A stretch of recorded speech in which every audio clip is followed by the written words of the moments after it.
Hey, how's your work going? You're doing your work, right? Not someone else's work, not someone else's definition of a career. In this video, we're going to help you identify your work, the thing you've always wanted to do. Let's get going.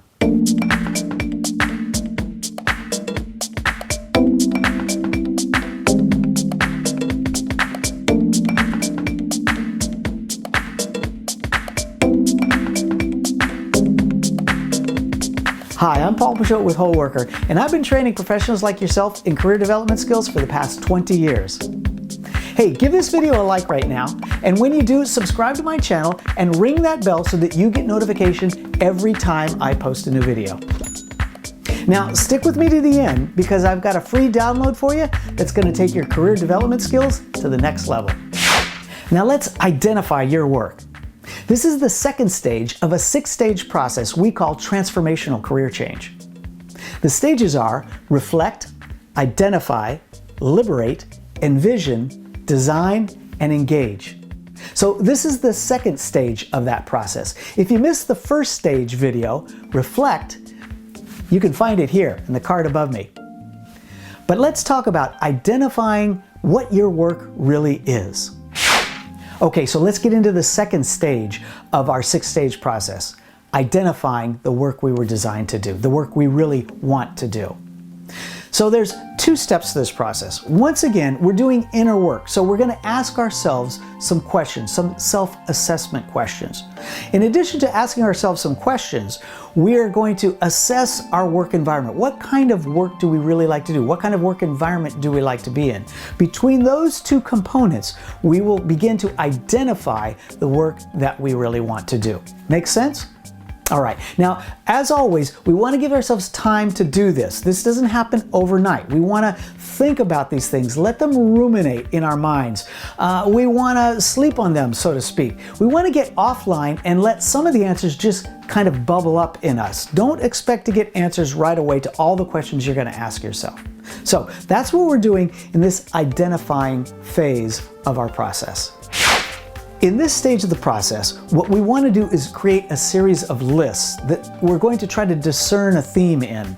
So first, I want you to make a list of your native talents. That means all of your talents, not just work talents. For example, if you sing really well, but you're not a professional singer, I want you to put that on the list. What are your native talents? Then I want you to make a list of your learned skills. What are the things you learned along the way? The things you trained for, the things you studied. What are those things? Then I want you to make a list of your experience. What did you get experience in? For example, if you're not a marketer, but a part of your job today is a little bit of marketing, I want you to put that down. If you learned it, if you got experience in it. So put those things down that we put under experience. Then I want you to make a list of your passions. What are the things that just really tug at your heart? This is really, really important. Now, I'm not saying they have to be directly applicable to a career path or a job per se, but I want you to make this list. It's very, very important. So those are some of the first lists that I want you to make. Now, I want you to make 3 lists that I would call work history lists. I want you to make a list of your work skills that you like to do and work skills that you don't like to do. This is going to help us discern what direction we may want to go in with this job that we've always wanted to get to. So what skills do you really want to do and what skills do you really not want to do? For example, I run my own company. We train people in communication skills and career development skills. I have a team of trainers that does that. In order to run that company, there are things that I have to do that I enjoy doing, i.e. training, for example. I love it when I have to train other people. I love it when I have to train my own trainers. But then there are other things in running a company that I don't like to do, i.e. I should be saying e.g. actually. E.g. Accounting, that's a good one. I do not like accounting. I don't understand it.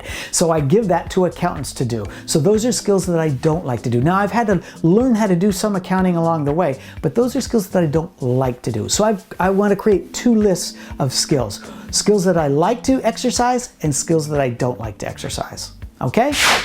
Now, the last couple lists that I want you to make are lists of the components of the work environment that you like. Here we're getting at a little bit about your personality type, what you like, what environment you like to work in. So I want you to list those environments that you like to work in. For example, do you like a busy, bustling office with lots of people and lots of activity, or do you like to work alone and quiet by yourself? Those are two completely different types of work environments. Try to list as much detail in both environments as possible, the environment that you like and the work environment that you don't like. Now, what we're doing here with all of these lists is we're hoping that a theme or a thread jumps out at us. There'll be some common thread, I guarantee you, that'll jump out of all of these lists together. So you're not gonna just take these lists and come up with some answers right away. I want you to think about them. I want you to let them simmer in the back of your mind for a day or two. And wait till a theme or a thread jumps out at you in all of these lists that you made. I have a feeling you'll be getting closer to identifying the work you really want to do. But there's more. Let's talk about some questions you can ask yourself. Hey, if you found making those lists a little bit difficult, maybe you need to discover a little bit more about yourself. That might be helpful at this point. Something of a personality test might be useful here. So I'm going to put those links in the show notes below. Something like a Myers-Briggs type indicator, a DISC personality profile, or the color code. Any of these things can be helpful in telling you something about your personal preferences. So I'll put those links in the show notes below. Feel free to click on those and fill out one of those personality profiles and learn a little bit more about yourself.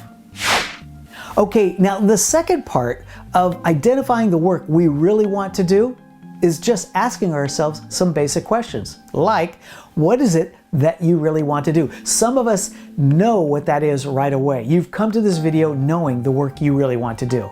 But for lots of folks, I'm aware they don't have an answer to that question. Paul, I don't know what I really want to do. Maybe you're earlier on in life. Maybe you're in your 20s and you're not sure at all. So that question is useless. So here's a second question for you, and might be helpful to that first group as well. What would you do if you knew you couldn't fail? What would you do in terms of work if you knew you couldn't fail? What would you try if you knew you couldn't fail? That question gets to the heart of the matter, all right? So ask yourself those two questions. Another question you want to ask yourself is, what are you natively good at? We tend to skip over our native talents, and we shouldn't do that. Lots of us went charging off into a career and left some of our native talents behind. Be careful there. Maybe you're feeling you need a career change because you want to get to one of your native talents.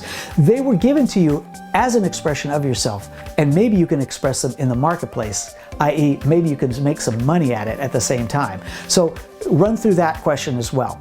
What keeps calling out to you? This is another question, another different form of the question. This implies there's something outside that's calling to you. Now, you can call that thing outside anything you want. I'm not going to label it here. We're not going to get all spiritual. But that being said, something is calling out to you, and no matter what you do, you just can't deny it. You can't put it down. So what's calling out to you? Another question to ask yourself is, what do you have a passion for? Now, not all passions are convertible into careers, but many are. And I'll tell you, because of the great facility you have in the internet, many more passions are convertible into careers than ever before. You know, there are people making a living off of selling Smurf things. Yeah, on eBay. This is incredible. People making 6 figures off of selling Smurf things. That's because of the internet. So don't throw your passions away. Some of those are convertible into a career, and more of them are convertible today than ever before. All right, so those are some of the questions that you should ask yourself. If you go through this whole process of making these lists and asking these questions and ruminate over all these things for a while, you should come up with and get a little bit closer to identifying the work you've always wanted to do. I hope you found that information helpful in your career change process. Now, if you want to take it a step further, I've got a free download for you in the form of a Career Changers Checklist. On it are a number of action items that take you through the 6 stages of making a transformational career change. Now, in addition to that, there are clickable links in the document that will take you to additional videos that will give further explanation to those action items. So feel free to download that right now. The link is in the show notes below. Now, there's multiple ways you can connect with the Whole Worker community: on Facebook, on Twitter, on Instagram, but the best way is right here on YouTube. Give us a thumbs up if you like this video, and subscribe to the channel and ring that bell when you do. That way you'll get notification every time I post a new video. Hey, if there's something in particular that helped you in this video, I'd love to hear it in the comments below. Or just type the word helpful. I'm Paul Peugeot with Whole Worker. Thanks for watching.